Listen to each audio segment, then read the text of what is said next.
Pretty much everything that NBC News and the New York Times have told you about the war in Ukraine is a lie. The Russian army is incompetent, they claim. Ukraine is a democracy. Vladimir Putin is Hitler and he's trying to take over the world. Thankfully, the Ukrainians are winning. None of that is true. Every claim is false, the last one especially. The Ukrainian army is not winning. In fact, it's losing badly. Ukraine is being destroyed. Its population is being slaughtered in lopsided battles with a technologically superior enemy, or scattered by the millions to the rest of the globe as refugees. Ukraine is running out of soldiers. As that happens, the question will inevitably arise, who's going to replace them? If the Ukrainians can't beat Putin, who will? The answer, of course, will be us. American troops will fight the Russian army in Eastern Europe. That's most likely. And the assumption is we'll win. But will we win? Probably not, says former Army Colonel Douglas Macgregor, a decorated combat veteran who advised the Secretary of Defense in the last administration. The U.S., says Macgregor, is on the brink of a catastrophic war that could very easily destroy us. Few Americans seem to understand that, but they should. Doug Macgregor is now the CEO of Our Country, Our Choice, and we sat down with him recently. This conversation is worth hearing. Doug Macgregor, thanks for joining us. How would you assess and describe the state of the war in Ukraine right now? That's an important question, and not enough people have good answers at this point. I think all of the lies that have been told for more than a year and a half about the Ukrainians are winning, the Ukrainian cause is just, the Russians are evil, the Russians are incompetent, all of that is collapsing. And it's collapsing because what's happening on the battlefield is horrific. Ukrainians now, we think, have lost 400,000 men killed in battle. We were talking about 350,000 a few months ago. Within the last month of this supposed counteroffensive, which was to sweep the battlefield, they lost at least 40,000 killed. We don't even know how many people have been wounded, but we know that probably upwards of 40 to 50,000 soldiers are amputees. We know the hospitals are full. And we know that Ukrainian units at the platoon and company level, that's with anywhere from 50 to 150 to 200 men, are in piecemeal fashion surrendering to the Russians. Not because they don't want to fight, it's because they can't fight anymore. They have so many wounded, they can't evacuate them. And commanders are saying, well, if I can't evacuate my wounded, I'm going to surrender because otherwise the wounded will die. And so they call the Russians, and they all speak Russian, and tell them on the radio, look, I've got 50, 60 wounded here. I'm going to surrender because I don't want them to be killed. And the Russians from the very beginning have always treated the Ukrainian soldiers very fairly and very gently. And so they know they're not going to be abused or mistreated. They know they can actually be exchanged for Russian prisoners in the future. So they're surrendering. And I think we're going to see this army that we've been spending so heavily on increasingly melt away. And at the same time as we're talking, if you look at this long banana-shaped strip of territory in southern Ukraine that the Russians control, if you go to the northeastern corner of that, south of this city called Kharkiv, there are major offensive operations taking place there right now. And the Ukrainian forces are being swept away in front of the Russians. And again, all of this happens in a way that is just not reported in the West. And in the meantime, rather than admit that this is a terrible tragedy that should be ended on humanitarian grounds, if no other, that the killing should stop, as President Trump said, stop the killing, we're going to continue. And this puts the Russians in the unhappy position of marching further west, because from the very beginning, Putin and his advisors were never interested in a war with NATO or the United States. That's why you've had such incrementalism, this slow grind of movement forward, defensive operations for a long period to build up the force, and then continued offensive operations. They have over 300,000 combat troops in reserve in Russia. And I think they're sitting there and not being released to fight because President Putin anticipates the possibility that we will intervene in Western Ukraine.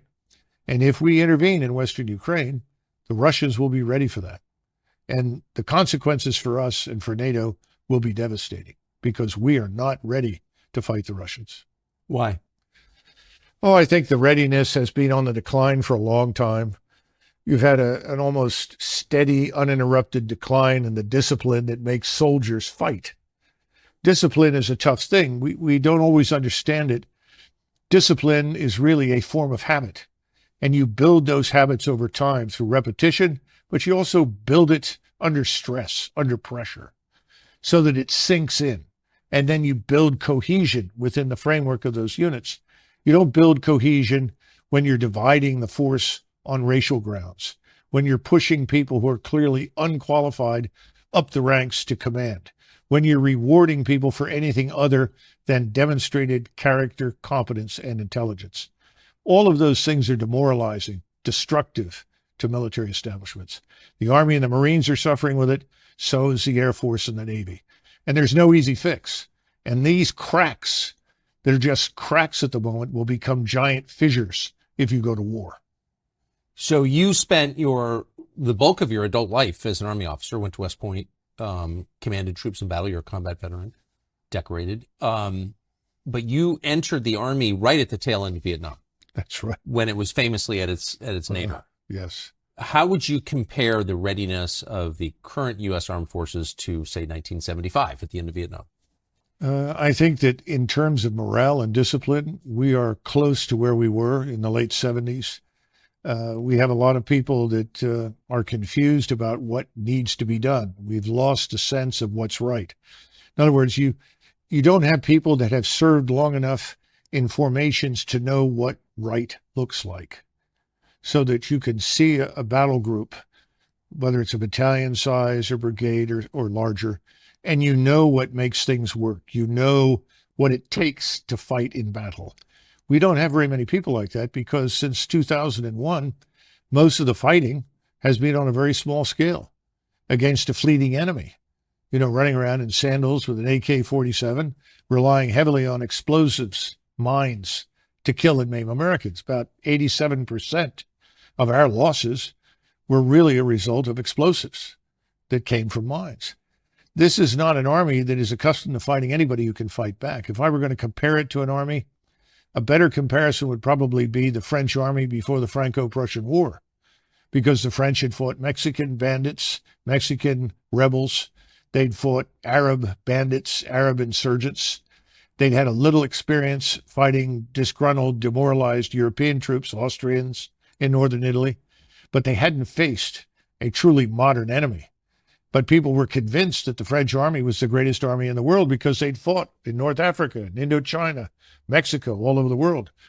That war was a catastrophe for France, and that army was decimated in months by a Prussian army that was a modern force, highly disciplined, very competently led, trained, and equipped. So we're not there. We have equipment that is decades old. The tanks that I served on, for instance, when I went to war in 1990, were virtually brand new, state-of-the-art. Those tanks are still out there. They've been rebuilt, but they're not new anymore. They're no longer as capable as they once were. I'll give you a quick example. We have a turbine engine in the M1, A1 series tanks, and that turbine engine burns up as much fuel sitting still as it does moving, because it's a turbine engine. It was designed to be used on an aircraft. We put them into tanks. So that means you've got an 8-hour tank. Every 8 hours, if you're operating, you've got to refuel this thing. This thing also burns fuel at a very, very high temperature, over 1,000 degrees. And there are 40 plus connections around the engine that are very brittle, that can easily cause fires if accidentally they touch these little tubes that carry various types of fluid, if they actually touch this engine that's burning so hot. So the engine is so hot that you can track the movement of U.S. Army ground forces with tanks from low Earth orbiting satellites. So if you think you're going to hide or conceal yourself or outpace somebody, you're just a glowing target from space. To this must be added the ridiculousness of not having replaced that engine with a reliable, state-of-the-art diesel electric engine, which is much cooler, which can go for 24 hours or more without a refuel. And these things are extremely problematic when you go to war, because you have to pull forces back, refuel them, return them to the front. That's not easy to do when you're operating as frequently as every 8 or 6 or 9 hours. They say, well, we put it on, I guess, a generator on there to make up for this when you're sitting still. The problem is that you don't sit still for very long in combat, because if you do, you're going to be targeted and destroyed. And that, of course, is what we're seeing in Ukraine. Persistent surveillance from space, from overhead surveillance, makes everything visible all the time. So if you're going to embed yourself in the ground, if you're going to set up a permanent position there where you try to fire from that, you're going to be targeted and destroyed very, very quickly. So that's why this defense right now looks a lot like World War I, because anybody who moves is identified and killed. The only limitation on your ability to target and destroy the enemy is ammunition. The Russians, of course, have no shortages whatsoever. You recall at the beginning of this, we have all these shortages, right? The Russians can't keep up with missiles. The Russians can't keep up with shells. Well, they have multiple manufacturing facilities operating 7 days a week at 24 hours a day. We have no surge capacity in the United States. It would take us many, many months to come up to that kind of standard where we could actually compete in high-end conventional warfare. And that's why people like me and others worry that if we get into a confrontation, that we cannot win, because the world has changed, warfare has changed, integrated air defenses will knock virtually everything that flies out of the sky, that we will then fall back on a nuclear deterrent, a tactical nuclear weapon that says, if you keep advancing, we'll have to use a nuclear weapon. We don't want to go there, because the notion that there are so-called tactical nukes, you've heard that expression? Yes. Oh, that's just a little nuke, so that won't precipitate a major war. The use of any nuclear weapon is going to precipitate escalation very rapidly, because your opponents will assume that if they don't use their nuclear weapons, they're going to lose them.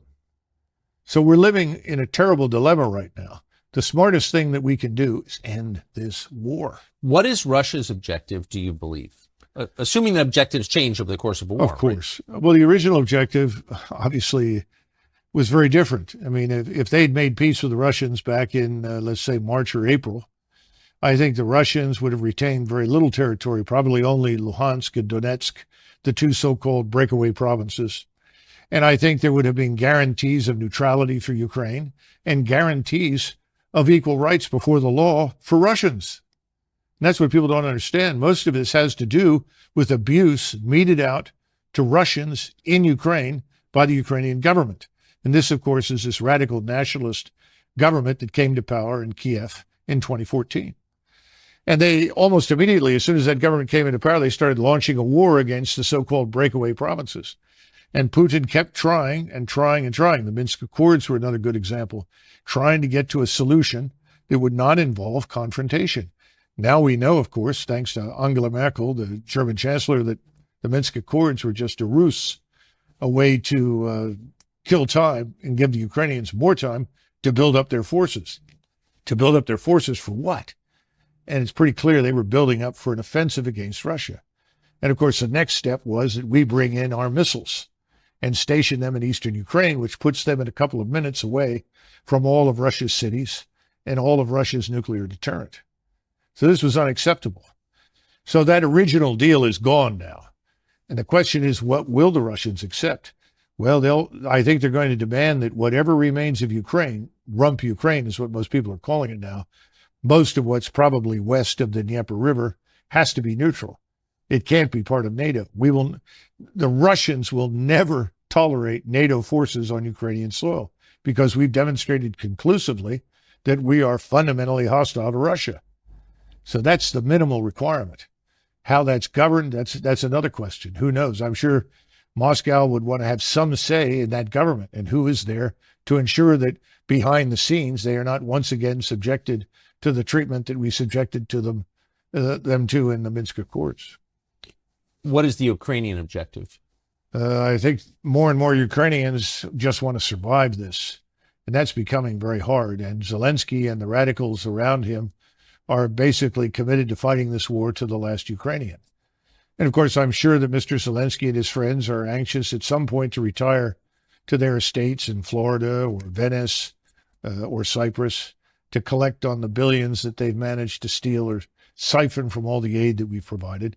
Remember, Ukraine is probably one of the most corrupt places in the world. A friend of mine who had spent time in the old Soviet Union and also lived in Mexico came back from a visit to Mexico, and he said, it's hard to believe this, but Ukraine is more corrupt than Mexico. Wow. And I think that's true. So this is a world-class disaster. 14 million Ukrainians have left the nation, presumably never to return, because when they're asked in Germany or France or Croatia or Spain or wherever they go, we will never go back. So what are you going to do with this country? And then, of course, we have the usual suspects, the great agricultural business conglomerates, along with BlackRock, who have their eyes on the fertile Ukraine ground in Western Ukraine. I suppose there'll be a big effort to get control of that in some fashion. That may not work, though, once this war ends with a complete and utter defeat of the Ukrainian regime. Who is Zelensky? Exactly. How would you characterize Zelensky? Well, Zelensky... George W. Bush called him our generation's Winston Churchill. Well, this is W, right? Yeah. Not a very thoughtful man. He was a comedian who made a living acting on stage, frequently pretending to be a transvestite, doing things with various body parts that I won't go into. And he was picked up by an oligarch named Kolomoisky. Kolomoisky is the individual who's probably more responsible than anybody else for funding this atrocity we call the Azov Regiment that runs around with the swastikas and Nazi gear and so forth. And he was picked and then blessed by Victoria Nuland and the State Department as their man. Now, when he originally ran for office, he ran on a peace platform. And he was overwhelmingly elected across the country because he said, if I am elected as your president, I will make peace with Russia. Ukrainians didn't want to go to war with Russia. They were looking for a way out of this and a resolution to the crisis. Of course, once he was in there, he took a different road. And I can't help but think that that road was defined for him by us. Who is Victoria Nuland? Oh, goodness gracious. All these hard questions. I do not know Victoria Nuland personally. I know Fred Kittigan, and his brother Bob is married to her. And she's a long-term committed neocon. This is someone I would not characterize as either Democrat or Republic. These are people with this agenda, and the agenda says until the entire world is garrisoned by U.S. forces and is converted forcibly to some form of democracy that we approve of, the world will not be safe, and we must continue to fight. And I think in the case of Russia, Russia has special appeal because I think these people have ancestors who came from that region of the world and have a permanent axe to grind with the Russians, which, of course, I don't. I don't think most Americans do, and nor do I think anybody in government should shape policy based on whatever unhappiness their ancestors, experienced in a place like Russia. So that's a nutshell, but I think that's enough. And wherever she goes, usually there is conflict, crisis, and fighting. And she's a strong opponent of fighting to the last Ukrainian. Does she, do you think, have relevant experience that would qualify her to be in charge of this war? Well, obviously she does. But, it's sort of like asking somebody who has never snaked a drain or replaced a garbage disposal to be a plumber. And I think we have a lot of those in Washington. She's not the only one. So, no, I don't think she understands the gravity of the situation. These are the same people. Tony Blinken is in this with, what's his name? Sullivan I keep mixing up Sullivan with the previous O'Brien, who was in the White House. Not much difference. And Sullivan will all tell you, well, the Russians are weak. The Russian economy is fragile. The Russian armed forces are poor. Their generals are terrible. And they can't possibly win. All we have to do is to keep up the pressure and they will collapse. Well, that's been a hell of a strategy. And it's killed large numbers of people and created millions of refugees and destroyed the country. But it hasn't hurt Russia. And Russia today is stronger than it has been in 30 or 40 years. You have a Russian military establishment that is now more potent and more capable than the Russian military was in the mid-1980s. Why? Wars typically, don't they degrade a military force? Well, the Russians have been very, very careful and deliberate, very cautious about the expenditure of life. What do you think the casualty numbers are in Russia? You know, that's a hard one to estimate. I think probably 50,000, 40 to 50,000 killed, maybe another 40 to 50,000 wounded. Wait, total? Yes. As compared to the Ukrainian? 400,000 dead. Yeah. So this is... The ratio is 1 to 5. You believe those numbers are roughly accurate? Yes. Yeah, absolutely. And these are 50,000 to 400,000, that's a larger country, or with a much smaller country with a much smaller military. I mean, that's a grotesque. Oh, it is. And the manpower is leaving Ukraine as quickly as it could get out because people don't want to be thrown into the meat grinder. You can't defeat what the Russians have built. They were the first back in the 1970s to understand the criticality of linking intelligence, surveillance, reconnaissance in space, as well as on land and at sea, with strike weapons. What's a strike weapon? Rockets, missiles, guided artillery for precision.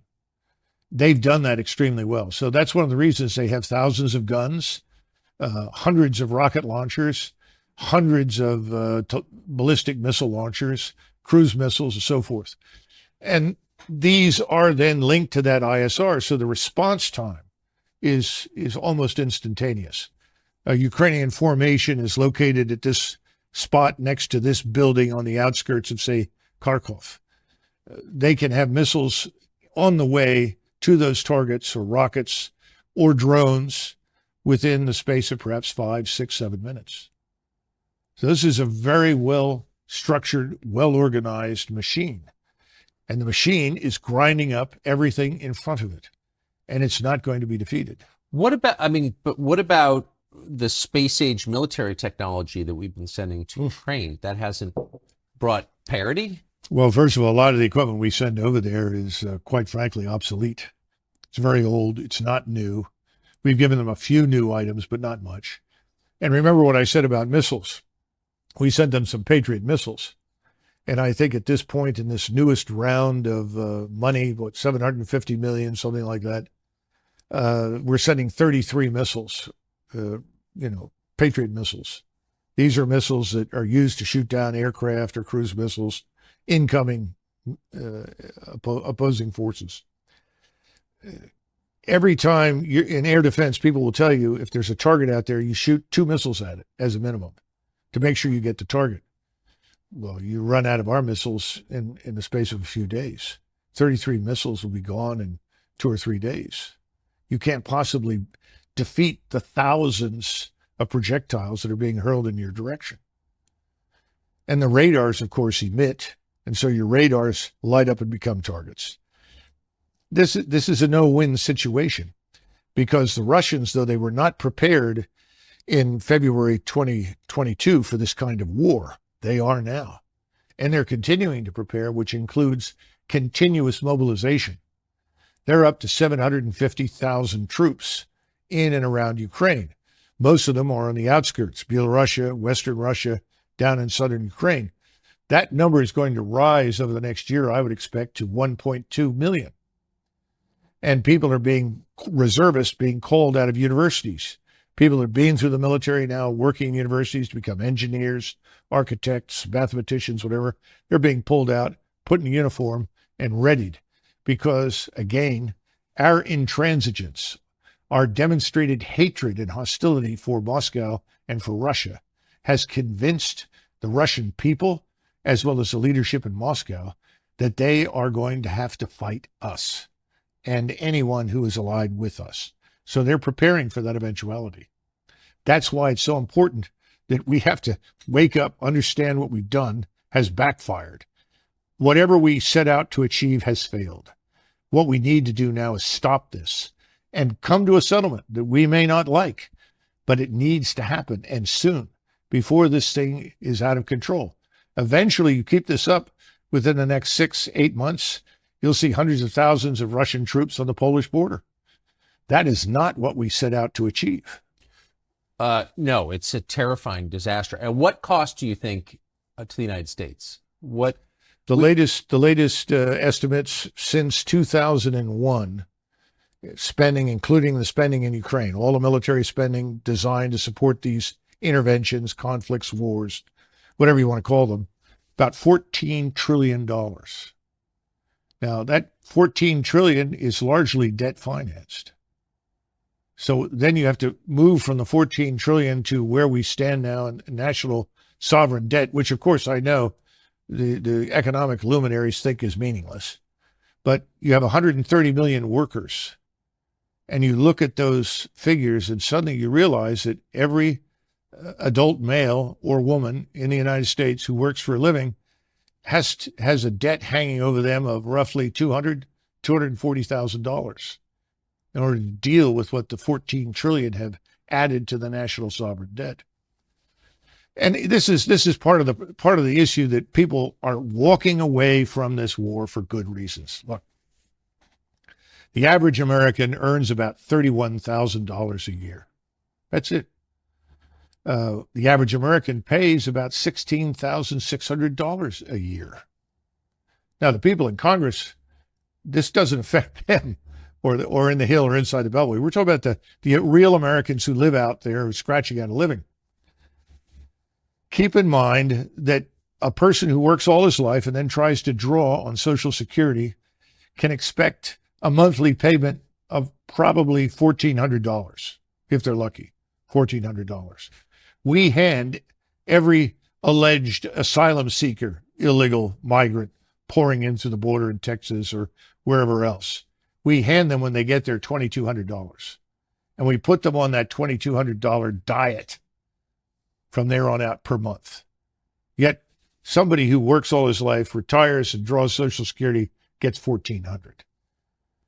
The Afghans who were hanging on to the planes in Kabul trying to come to the United States, when they arrived, they received $2,200 a month. Now, if you can make sense out of this, please try, because I don't think most Americans can make sense out of this at all. And that's one of the reasons people have said, not because they know anything about Ukraine. Most Americans don't. If they knew anything about the history of Eastern Europe, they would all say, get out. Because the wars and the blood and the hatred that have been characterized to that part of the world for hundreds of years is something we can't sort out. We can't fix it. We shouldn't try to arbitrate it. We don't know anything about it. We shouldn't be in this, is the bottom line. I think Americans have figured that out. But now they're beginning to look at the numbers and the figures and they say, what happened to consent by the governed? Instead, we have contempt for the governed. Whatever the governed want, they don't get. Who gets it? Well, the donors get what they want. You know, somebody was joking the other day and said, Doug, if the donors were cannibals, they'd feed the American people to them. That's the attitude in Washington, D.C. What's the donor want? Give me more money. It's a catastrophe. It's the destruction of our whole republic. I don't think people realize how far gone things are. A lot of Americans sense it. And I think we're on the path to some sort of national come to Jesus moment where we're tired of being the contemptibles. We want to have a say in what our government does, and we really don't have it. You mentioned the donors, and we just had a conversation with Vivek Ramaswamy running for president, Republican side. He's rich, and so he doesn't need big donors. But he has said publicly that he can't get money from any big-time Republican donor because his position on Ukraine is similar to yours. He doesn't buy the NBC News version of the Ukraine war. Why are donors on both sides so attached to a war that's clearly hurting the United States? Well, first of all, you've got to go through and identify the donors. What's their background? Where did they come from? And why do they feel the way they do? I think there are more personal issues here than we realize with many of them. Secondly, you have to look at the monetary benefits to them. If they're it's not just being heavily invested in the defense industry. You've seen that report from the Oakland Institute, which talks about arable land in Ukraine, the breadbasket of Europe, some of the richest, most fertile soil anywhere in the world. A friend of mine who's Ukrainian said all you have to do is take an old boot, stick it in the ground in Ukraine, come back in 6 months, and something grows. the boost transformed into something you can eat. He said, that's how fertile this is. So there are people that are interested in getting control of it. Oligarchs. They call them oligarchs in Eastern Europe.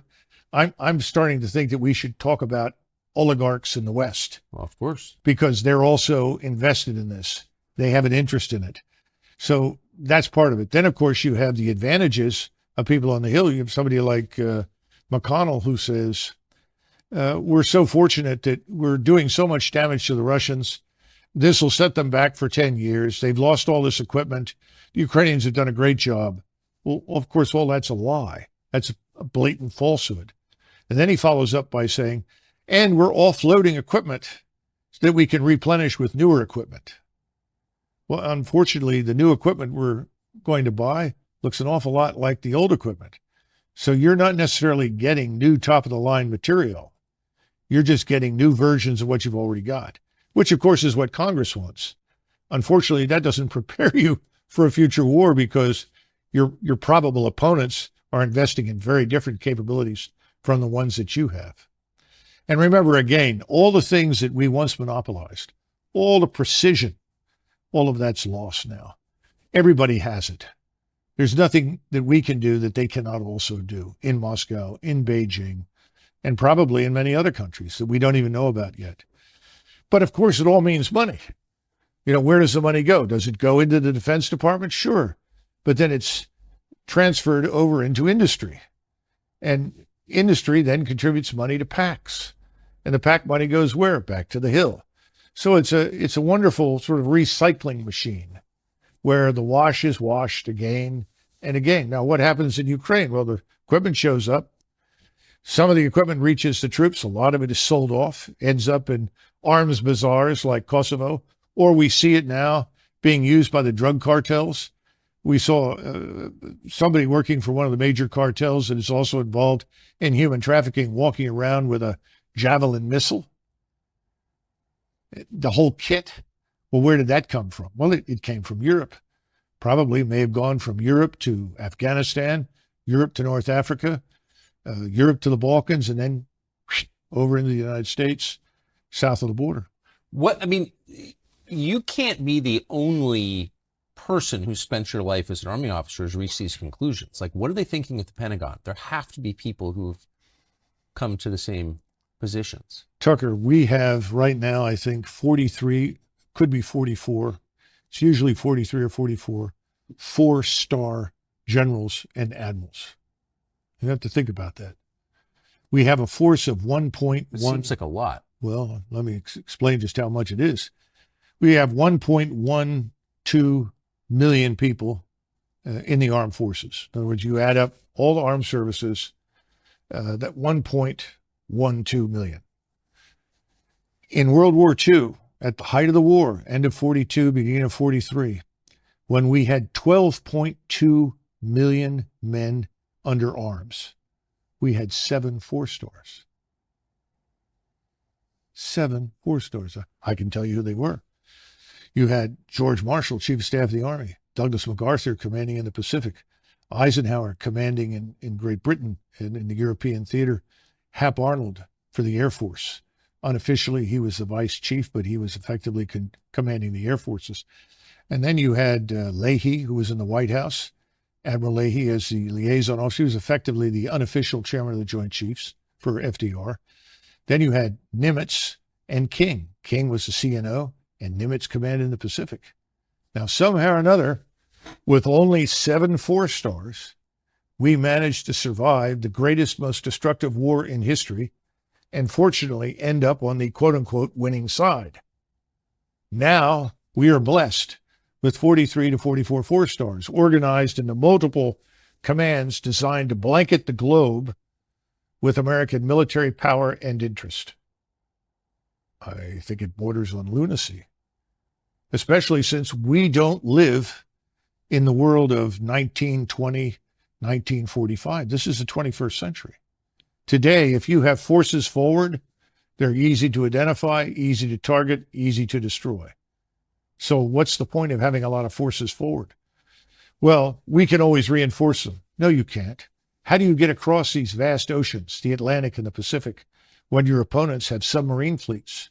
How many ships do they have to sink, supply ships, transports, before everybody says, that's it, we're not going? Same thing true for aircraft. Well, we have better aircraft. We may have better aircraft, but we don't have very good air defenses. We've neglected air and missile defenses for years. In the Army, they always treated theater air and missile defense as sort of the redheaded stepchild because we haven't fought anybody that compelled us to defend ourselves from missile and air attack. Well, those days are over. In other words, if you press this war with Russia in Central East Europe, it will reach us here in the United States. People aren't thinking about that. How many Americans do you think are assisting or fighting on the side of Ukraine right now? Well, I don't know, but I imagine it must be hundreds because the President of the United States, as you know, has authorized combat pay for Americans in uniform in Ukraine. Now, didn't specifically say uniform, just said Americans serving in Ukraine. So I imagine large numbers are in other uniforms, not necessarily American. Some may be assisting contractors or working with them, but a substantial number. And again, thus far, the Russians have been very careful about not necessarily targeting them.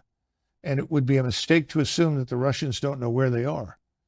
And the latest strikes that we've had over the last couple of months have been all the way out on the border with Romania, the border with Poland, the border with Moldova.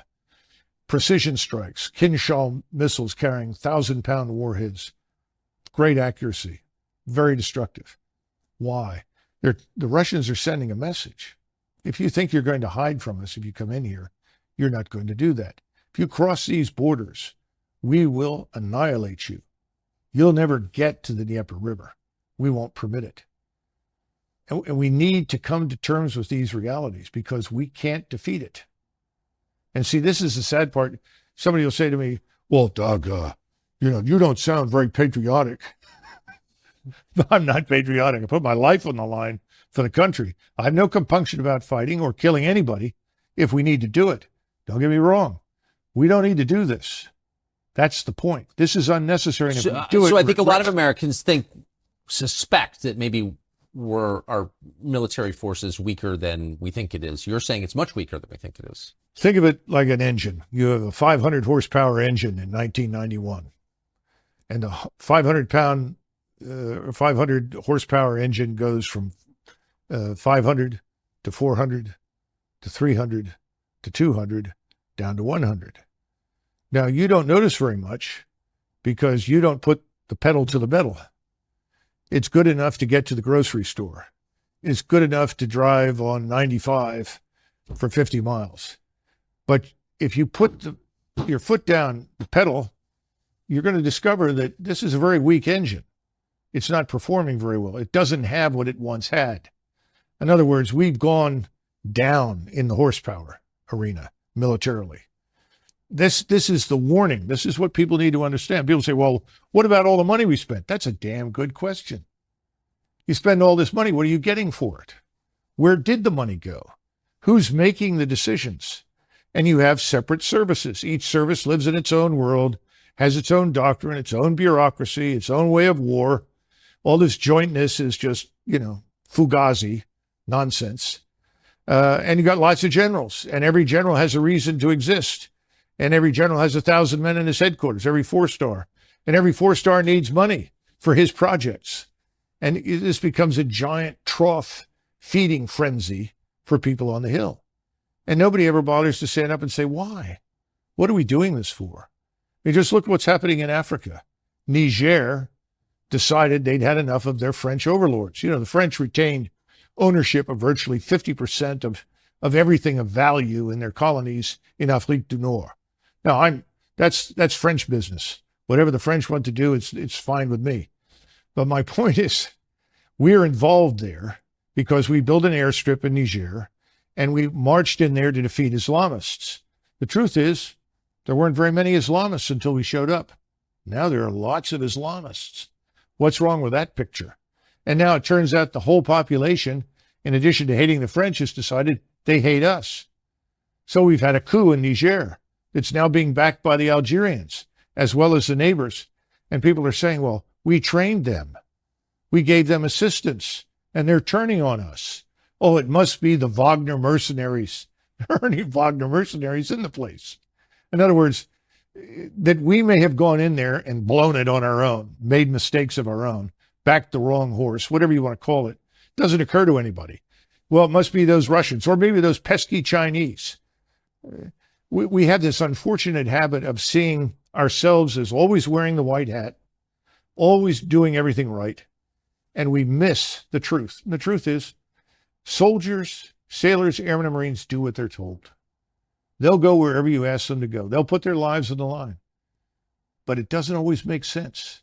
And sometimes it may be for profit, not for national interest, not for the interests of the American people. And that's the problem. And no one's been watching this thing. They see the flag, everybody salutes, everybody listens to the music, everyone's enthralled. But the old 500 horsepower engine is gone. We're down to 100 horsepower. And the 100 horsepower engine is trying to make it all over the world.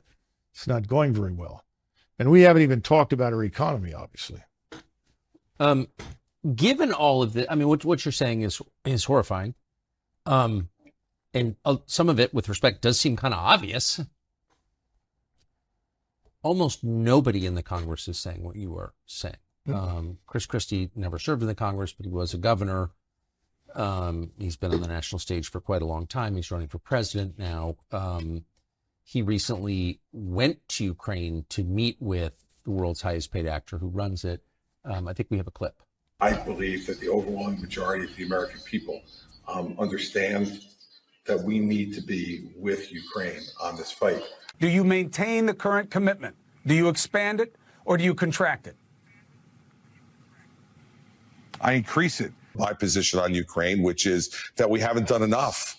And that while I think that President Biden has certainly done better than President Trump, and President Trump did better than President Obama on this, we still have more to go. We can spend this money now and have Ukrainian soldiers fight our war, or we can spend a lot more money and American blood later to fight in Taiwan. How do you respond to that? When we were in Vietnam, I was 16.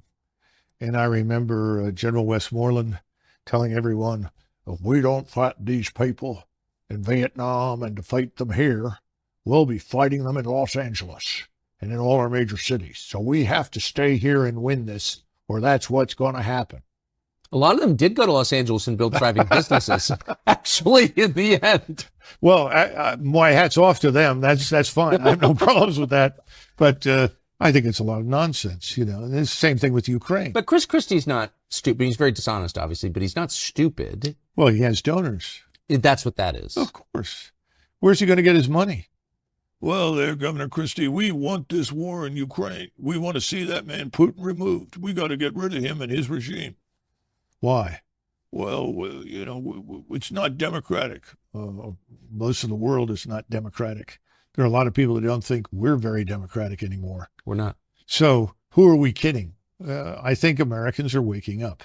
And Christie is probably there for name recognition and more money, but I don't see him winning anything. No. But he does, I mean, in a blusterier way, he's expressing the same thing that the rest of them, Nikki Haley and all the rest, are saying. Doesn't this also divert attention from far more serious matters here at home? It really does.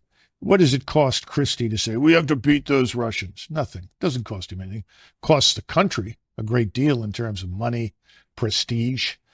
What Fitch just downgraded our credit worthiness one more time. And people say, it's not a problem. The bond yields are on their way up and prices are on their way down. When is the Treasury bond fire sale going to happen? When do banks offload these Treasury bonds that they bought when they were at zero interest because they're now worthless? What's going to happen in China, in Japan, in Saudi Arabia, where they have lots of bonds? I mean, we're fragile. We're vulnerable. Nobody even mentions it because nobody wants to fess up and tell the truth. We've overreached. We're running on fumes. What about this economy? What are we building? What are we producing? That's what made us a great power between 1865 and basically 1920. That's when your industrial base was created. That's when you had people like Edison and Tesla, Rockefeller, all these people. They were tough and they were intelligent and they were effective. The only person I see out there now who's remotely like that is Musk. He's building something. He's creating something. When you do that, you create employment. I don't see that happening. High-tech startups? The hell are they? What are they doing for us? A new app on your phone? We've got to wake up and say, oh, well, AI. AI is better algorithms. Better algorithms do not replace human beings, and they don't necessarily create opportunity for people to work. We've got to think this thing through very carefully. We haven't done that. What about our energy sector? Oil, gas, we've killed it. We have what, half the refineries we once had? California had something in the neighborhood of 43 or 44 refineries. They're down to 23. How long before suddenly we're in another energy crisis and we need to rapidly refine fuel? Can we do it? Well, the answer is it's going to be tough. It applies, the same thing applies to Raytheon. We want 200 missiles and we want them now.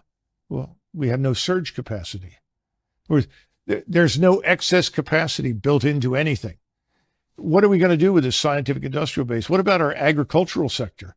What are we doing for that? High-end manufacturing is dead. We need to repatriate lots of industries. That's what President Trump talked about. We absolutely need to do that. People say, well, we want free trade. Well, I'm 100% for free trade as long as it doesn't kill us. But if it kills us, then I'm for protection. I think we need to understand how we got where we are today. I don't see anybody talking about that. And I think Americans are beginning to turn these people off. Democrats, Republicans, it's the uniparty. Who are we kidding? What are they doing for us? The swamp gets bigger and richer. The rest of the country gets poorer. I don't see any good outcome right now from any of these candidates. Perhaps I'm too harsh, but that's the way I feel.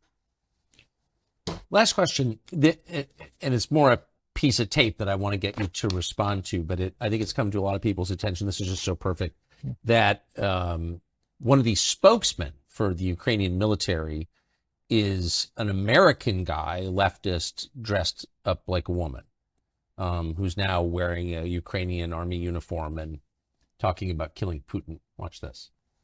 If you look at Putin's mouth, you'll notice that blood drips from it. He's a vampire, carrying out genocide against both Ukrainians and Russians alike.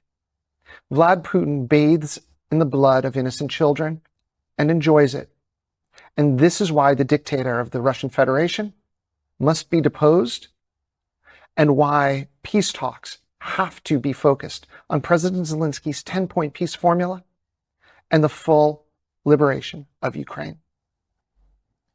There's something so perfect about that, the convergence of every ugly anti-human trend in modern. Is that a transgender person? That's a guy with fake breasts. Yeah, yes. Yeah, that's interesting. Well, I think everything else is fake too. We estimate that at least 60,000 children from Ukraine have disappeared, vanished since this war began. Where are they? What about all of the women that have been sold into prostitution that once lived in Ukraine? This war is a catastrophe. The people bathing in blood are in Kiev and Washington, not in Moscow. And this sort of thing is going to play well until it can't. And that's the sad part. We're going to see this whole thing collapse and implode. It's coming. And with it, NATO?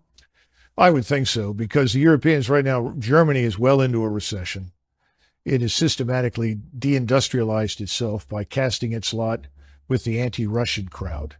And remember that in Europe, it was not very difficult to supply stereotypes left over from the Second World War of the Soviet armed forces. The Soviet army was, an exercise in barbarism and savagery, mass rape, you name it. It was terrible.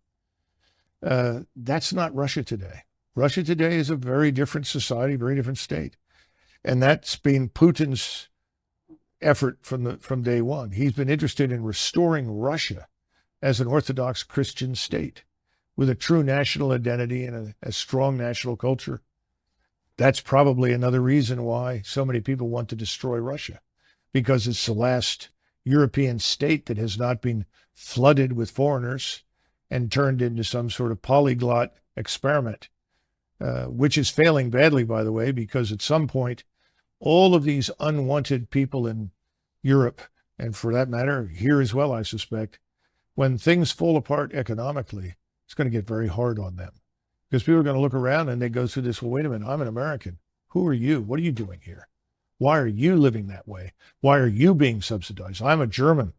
You know, you don't belong here. You need to go home. I'm getting $1,400 a month in retirement that I paid into my entire life, and you just show up from Congo and you're getting $2,200. Well, here's another one. The president announced yesterday on one of these tweets, somebody tweets for him, obviously, that the people that have lost everything in Hawaii, thousands of them lost everything, are going to receive a one-time payment of $700. Now, I haven't been to Hawaii in a long time. I'm not even sure I've ever been there, but I know that $700 isn't going to take care of a family for very long. No. But in the meantime, hundreds of millions, billions of dollars continue to flow into this black hole called Ukraine, which I think is an exercise in fraud, deceit, and criminality, to be blunt. So when's it going to stop? When are we going to take care of Hawaii? Let's go back to Ohio, where we had the derailment and the chemical spill. 4,000 human beings living in this area. The water is still not fit to drink, as I understand it. We wouldn't even invest the money to move those people to a safer area, even if it meant temporary housing or permanent housing, until this thing was cleaned up. What have we done? This is the problem. It is America last on every level. The last people who are consulted, the last people who are benefiting from anything that goes on in Washington are Americans. This cannot go on. It's got to end. And I think it will end. But unfortunately, it's like everything else. We're going to have to be pushed over the cliff into the abyss. I think that's where we're headed. Well, on that cheerful note, retired Colonel Douglas Macgregor, thank you. Sure was great. Younger people say the news is full of lies. In Kennedy's motorcade, 239 people. The death of Jeffrey Epstein.